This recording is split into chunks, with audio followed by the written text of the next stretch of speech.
Welcome to Western Wisconsin Journal. I'm Bobby Pominville, your arts reporter, and today we're going to be talking about music, of course, music education, singing in a choir, all kinds of my favorite things. And I would like to welcome Deborah Fristad to the show. She's a music ed professor at UWRF in River Falls, right near here. So welcome to the show, Deborah. Thank you so much. I'm so glad I met you less than a year ago. as well. And now I can interview about summer choir, and there's some new developments there you just told me. It's going on through the year. Yes. But we'll get to that in a Okay. minute. I kind of like to know your background first, as in your education, and how you took the career path to come to River Falls and be a professor of music. Will you tell us about that? I'd be happy to. Well, as life works out, I'm actually from Wisconsin. I grew up in Hudson. I graduated from Hudson High many, many years ago. Yes. And had a wonderful experience in music, even though it was a much smaller town and a much smaller high school at that point. Oh, yes. But from there, I went on to college in St. Paul. I went to the College of St. Catherine, majored in music education. And I was there at a point in time in the early 70s when the O'Shaughnessy Auditorium had just opened. And it was the St. Paul home of the Minnesota Orchestra, the St. Paul Chamber Orchestra, the St. Paul Opera, and the Schubert Club. So for 4 years, I lived in that auditorium, relishing the concerts several nights a week. And of course, then there were other major artists that came through as well. So it was quite an eye-opening and profound musical immersion for me at that time. Yes.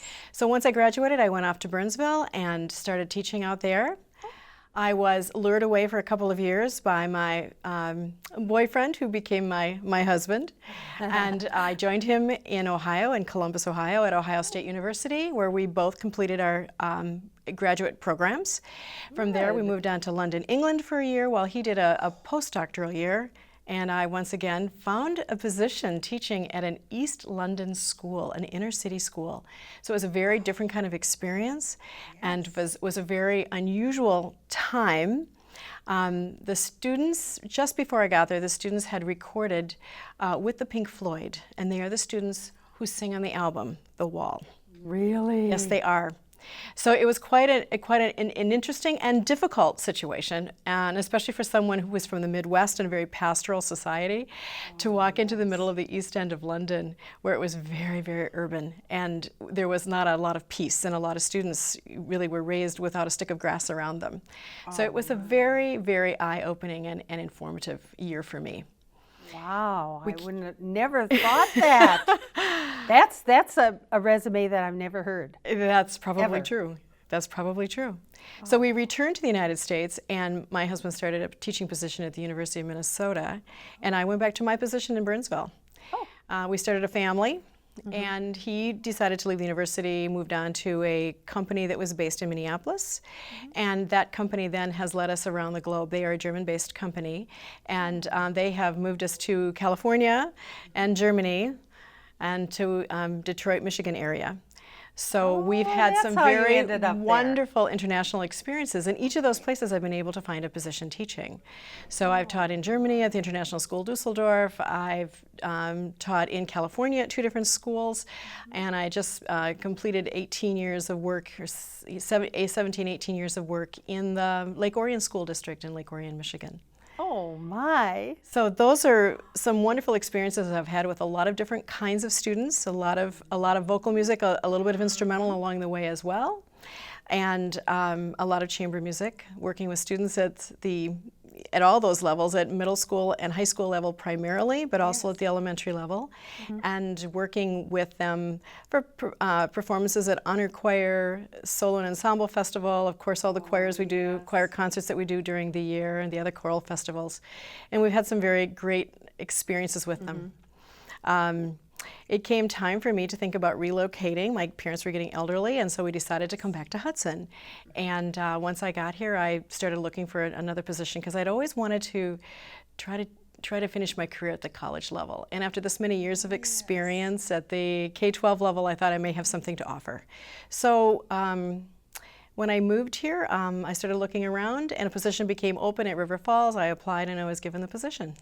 Wonderful. Yes. And now what does your job there entail? What do you do at the university? Three very exciting things. Number one, I have the women's chorus, which is a non-auditioned, somewhat of a glee club for anyone to sing in, any of the women.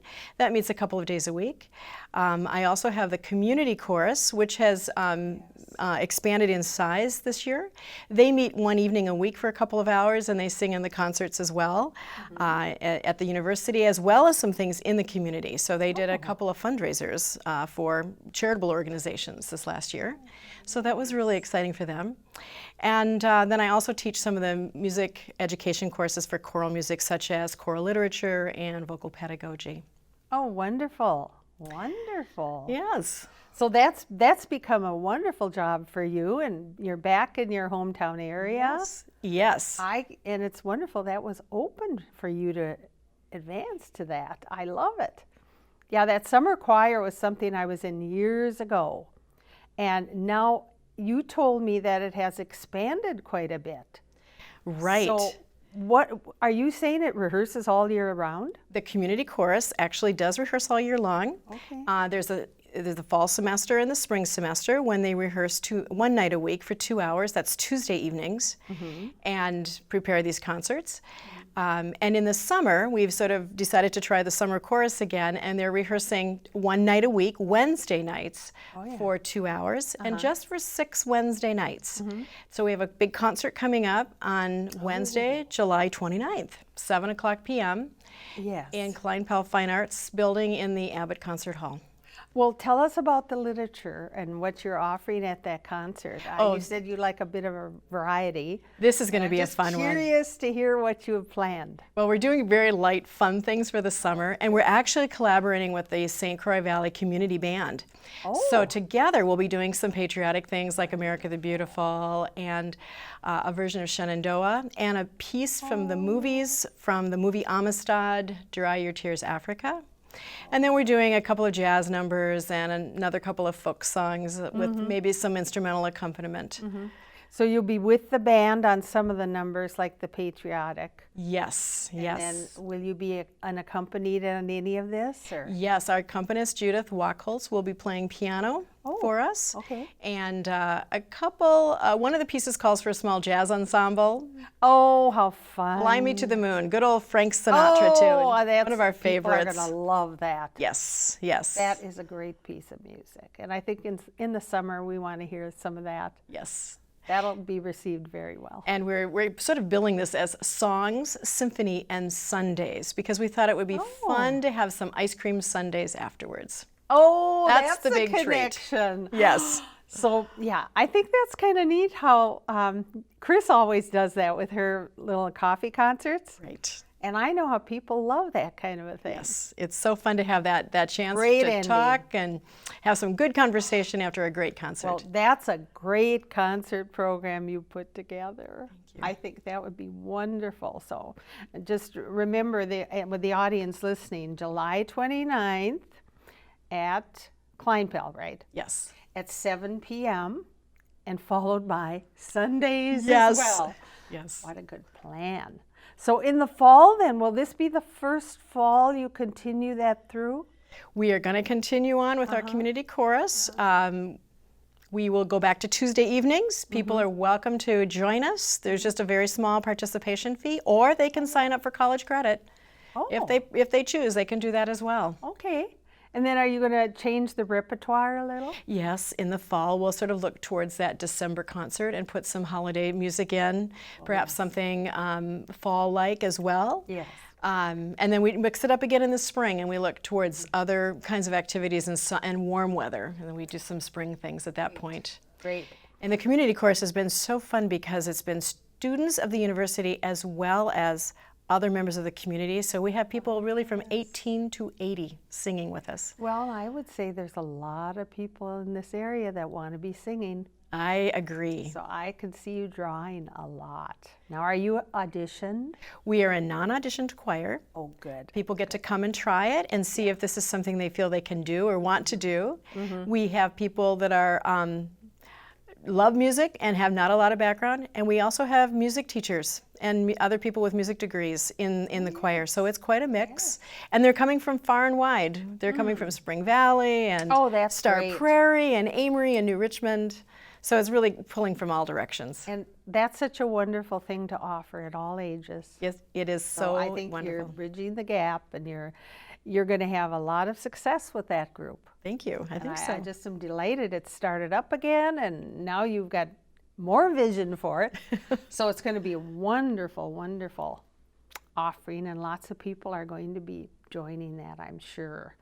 So you've got really a 2-choir program, but it's expanding throughout. So I think you could almost call it a all-year choir then. Right, right. Yeah, with different repertoire and everything. I Yes. think that's a big draw. It is. So that's great. Now let's see. Can we talk more about the university for a while? Sure. Because, being a music ed major myself, I'm always interested. And there could be people watching that want to know if you were majoring in music. Of course, I am thinking vocal now. Okay. So if you're majoring in vocal music, what courses would you take? And I just know you'd be teaching some of them. Well, the freshmen who are coming in, usually will have to audition for us in any case. So we're listening to them, and they usually start in the concert choir, and that is the highly auditioned group on campus. Oh, right. They also start with their music theory, and then they work with their advisors to see what other music courses they should be taking already that year. They of course have a couple of general eds that they take as well as time yes, as time certainly, works. yeah. And they probably are taking piano lab class. So good. make sure that their piano proficiency skills are really strong. So as a major, they're doing fairly typical things that we would have done years ago. Yes. And of course, it's always good for me to compare to my experience, which was quite a few years ago, but it really prepared me well for what I did and what I do. Yes. And so then the girls can go into the women's choir, but they would also be in the concert choir then? If they're a vocal major, Yeah. they can sing in women's chorus and sing in concert choir as well. They can pass that audition into concert choir. All right. And that's how they started last fall. So I had All right, 4 or that's 5 very freshman important. women that were going on to major in music. Oh, yes. And it's good for them to be able to sing in the concert choir, which is the SATB group, Well, it is. as well as the women's, so that they get the literature from both groups. Yes, and now I want to talk literature with you a little. SSA is one of my favorite things, and little expansions of that. So tell me, what is some of your favorite literature for the women? Oh, there's such wonderful things out there. There's been such a renaissance of music choral music in the last 30 to 40 years, with so many new young composers coming out doing things. So we really try to do some of those composers from the last 30, 40 years. Eric Whitaker's always a big favorite with many students. Oh, yes. Dan Forrest has things. Joan Shimko has some beautiful things. Laura Farnell, composers from Michigan, Chicago, Wisconsin, Minnesota. Oh, yes. So many of our major choral conductors in the upper Midwest are also composers or arrangers, and they've done some lovely things. We try to find music that is really meaty, gives the kids something to think about while they're working on it, and then once in a while we'll throw in the really light, fun things just to give us a break. Oh, yes, heavens, I agree with you totally. So anyway, there's quite a lot of literature out there, and like you said, there's so many composers in this area even. Right. And how interesting, and I know when I go to the high school concerts, I'm always amazed at what their level is. And by the way, if you look familiar to people, you've been teaching at the high school here a little. I have been. It's been really a great opportunity to be able to do some long-term subbing for both Andy and Carrie. They have such a fabulous, fabulous program. Yes, and they do. When I arrived, they needed a long-term sub, and I had the qualifications to step in and help out. So it's been just a joy for me to get to know them, and especially their students. That's just wonderful. And I know I've seen you direct at concerts and things, and So I'm always trying to attend a lot of their concerts and support them. It's fantastic work. Actually, I taught there as a voice teacher for a while. And then I subbed there a little myself. But not recently, because I've kind of gone off in different directions now, where I'm in so many choirs, and I have so many commitments, and I have a men's group, and I accompany them and direct them, and it's just gotten a little too busy. Right. So I have to have some time for me too. So anyway, when you are, so the vocal music thing is really, that's my fun thing too. Now, one thing that has always bothered me, I'd like to talk to you about this, is vocal music teachers who come to student teach and they can't play the piano. This is a problem. I've had some issues with that, and I just don't understand it. It's because it's so necessary to be teaching and have those piano skills. Yes, it is. Yeah. It's been an interesting development that I've certainly watched all of my career. When I first started teaching, there were a number of students who were really quite proficient pianists already in the junior high years. Oh, yes. As more opportunities came along, in sports in particular, and other kinds of things, there was less time in the day. And so I think over the years I've noticed that there's been a large drop-off in the number of students who are truly proficient at piano, proficient enough to be able to play and to be able to do the accompanying, which is of course a different skill. Although you need to have the solid basic piano skills in order to be able to accompany. So it's been kind of a challenge for me in the last 10 years to look at my own students in the classroom and say, okay, who can I work with to help them become a better accompanist? And there just has been very, very few students that are able to do that. So I know I always encourage anyone who thinks they want to carry on in a music career at any point in their life that through the high school years they should absolutely be studying piano as one of their instruments. It may be that voice is their main instrument, or it might be that an instrument is their main instrument, but they really need to be playing piano as well. Oh, I agree. That is a secondary piece that's going to be very critical for them, and especially when they're doing vocal education. Yes, because what I find then is they rely on the CDs too much. Right. And I like live music. And of course, sometimes at elementary level, yes, there's a musical, and it's, you've got the CD to do with it. And that's really an easy thing. And I probably have used that a couple times. But as a parent and as a, sort of a critique of music, I don't like to go and hear them playing CDs with accompaniment, and sometimes with the singers and the accompaniment. And then the kids are singing to it. And it's not a good situation. And I think, just that it takes a long time to develop those skills, a lot of time and focus, but it's highly, highly useful. I know that as a pianist myself, I learned to sight read at a very young age. I was very strong at sight reading, and I got a lot of experience doing that accompaniment in high school and again in college. Right, because just recently I talked to someone who's singing in a summer choir with me, and I said, well, you're going to college next year, what's going to be your major? And she said, oh, music definitely. And I said, do you have a lot of years in piano? No, I don't have much piano, but I'm going to major in music. And I think that's a warning sign. I mean, I just don't get it. Maybe you play a clarinet or whatever, but you're not going to accompany on a clarinet when you're playing for your class or you're teaching music or whatever.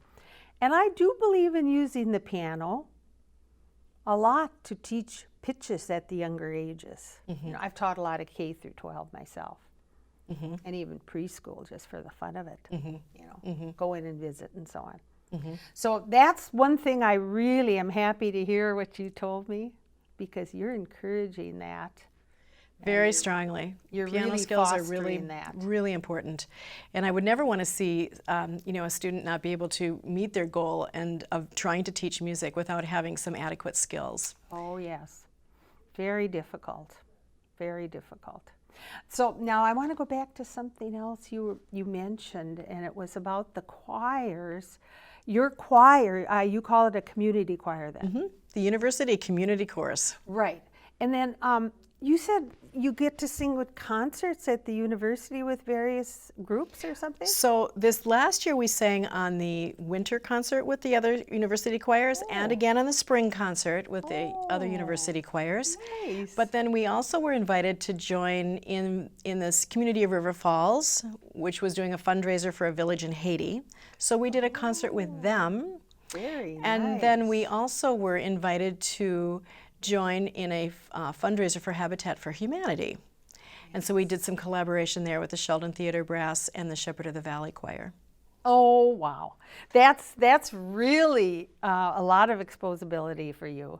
And I know in the group I'm in, we sing at the high school, we sing at Lakefront. And then this year we're going over to Como Park. So we're going to have How 3 exciting. concerts in a matter of a week. How little over a exciting. week. But that's a little bit of an expansion for us. It's all wonderful. I think is. the people really enjoy hearing choral music, and particularly in the summers when they can hear it outside. It just, it's like the cherry on the top of the sundae. It is. It's the It is. If you Fabulous. can have a beautiful evening fabulous night. and be listening to music, and of course, you coming from Hudson, you know how strong everything is in music in this town. Yes. And it's very much fostered. And then we're so close to, like you say, all those other things in the cities. Like O'Shaughnessy used to be my go-to when I was teaching here and going to the orchestra and everything. And of course, now we have the 2 new concert halls. Right. And we still have the Schubert Club. And all the things you mentioned are such wonderful things to go to and expand your knowledge of music and just enjoy. It's been just a pleasure for us to encourage and take our university students to the new venues, like the new concert hall at the Ordway for the St. Paul Chamber. Yes. And to go to Minnesota Opera performances inside the Ordway Theater, and take them over to Orchestra Hall. Oh, yeah. It's been a great experience for all of us. Yeah. So the opportunities are there, and they're all around the town, and in the area, I think the Valley is just a wonderful place for music. And I'm just delighted that you settled here again. It's just my pleasure to be home again. Well, I want to thank you for a very interesting interview, and maybe we can put some information up on the screen as far as how they can get in contact with you for That would be joining the fine. choir. Absolutely. It's a little late for this concert, Yes. but we'll think about the fall. Yes. Yes. We'll start the day after Labor Day. I believe our first rehearsal will be Tuesday, September 8th. Oh, thank you for telling us about that and everything else. I think you have a very strong program there. We do. We have a strong program, and we have a lot of strong adjunct professors on staff as well. Oh, yes, you do. So we are a very lucky institution. All right, so thank you so much for coming today, Deborah. Thank you very much for having me. I have enjoyed talking to you, and I'm sure our paths will cross many times I'm sure they will. in the next year. So thank you very much for watching. We hope you can attend some of these events.